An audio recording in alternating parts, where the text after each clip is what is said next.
విజయనగరం జిల్లా స్థానిక సంస్థల ఉప ఎన్నికను సెంట్రల్ ఎలక్షన్ కమిషన్ రద్దు చేసింది. ఈ నెల 28న ఉప ఎన్నిక పోలింగ్ జరగాల్సి ఉంది. ఇప్పటికే నామినేషన్ల దాఖలు ప్రక్రియ కూడా పూర్తయింది. అయితే ఎమ్మెల్సీగా రఘురాజుపై అనర్హత చెల్లబోదని హైకోర్టు తీర్పు ఇవ్వడంతో ఈసీ ఉప ఎన్నికను రద్దు చేసింది. ఇక ఈ అంశానికి సంబంధించి మరిన్ని డీటెయిల్స్ మా ప్రతినిధి రమేష్ ఫోన్ లైన్ అందిస్తారు. ఎస్ రమేష్, అనర్హత పిటిషన్ చెల్లదని చెప్పేసి హైకోర్టు తీర్పు ఇవ్వడంతో అటు ఉప ఎన్నికను కూడా ఎలక్షన్ కమిషన్ రద్దు చేసినట్టు తెలుస్తుంది. ఏంటి దీనికి సంబంధించిన సమాచారం?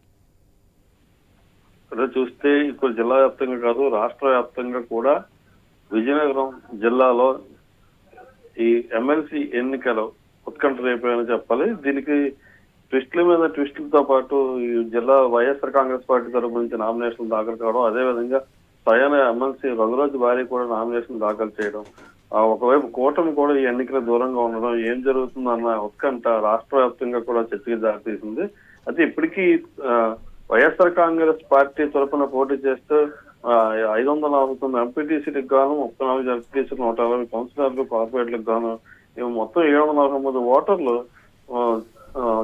మన వైసీపీకే అందుబాటులో ఉన్నారు. అయితే ఈ ప్రస్తుతం పార్టీ అధికారంలో ఉండడంతో పోటీ కూడా కూటమి దూరంగా ఉన్న నేపథ్యంలో ఒక్కసారిగా ఇవిడ నామినేషన్ దాఖలు చేశారు.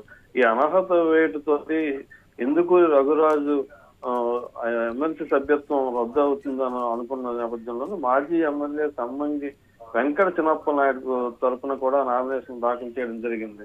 అయితే ఈ నేపథ్యంలోని ఒక్కసారిగా ఎన్నికలు జరుగుతాయా జరగవా, జరిగితే మళ్ళీ ఎమ్మెల్సీ స్థానం కోల్పోతామన్న దీని మీద ఉమ్మడి ఇండిపెండెంట్ అభ్యర్థిగా ఆవిడ నామినేషన్ దాఖలు చేయడం జరిగింది.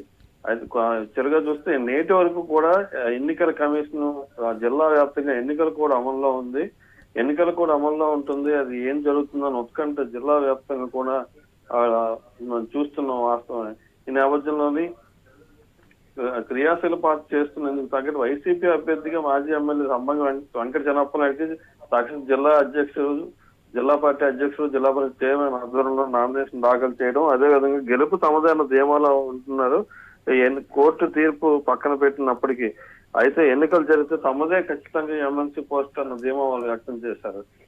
చివరిగా చూస్తే ఈ ఇండిపెండెంట్ అభ్యర్థులుగా ఎన్నికల బరిలో మరొక 2 నామినేషన్లు దాఖలు కావడం, మొత్తం ఓవరాల్ గా 3 నామినేషన్లు కూడా అధికృతం అవడం కూడా మనం చూస్తున్నాము. దీని మీద జిల్లా కలెక్టర్, అదే ఎన్నికల ప్రత్యేక పరిశీలకులుగా వచ్చిన అధికారులు కూడా ఈ ముగ్గురికి సంబంధించి నామినేషన్ అయ్యి చివరిగా ఎన్నికల నామినేషన్ పునర్వ్యవస్థీకరణ, అదే విధంగా ఎవరెవరు ఎన్నికల బరిలో నిలుస్తారు, ఇటువంటి అంశాల మీద కూడా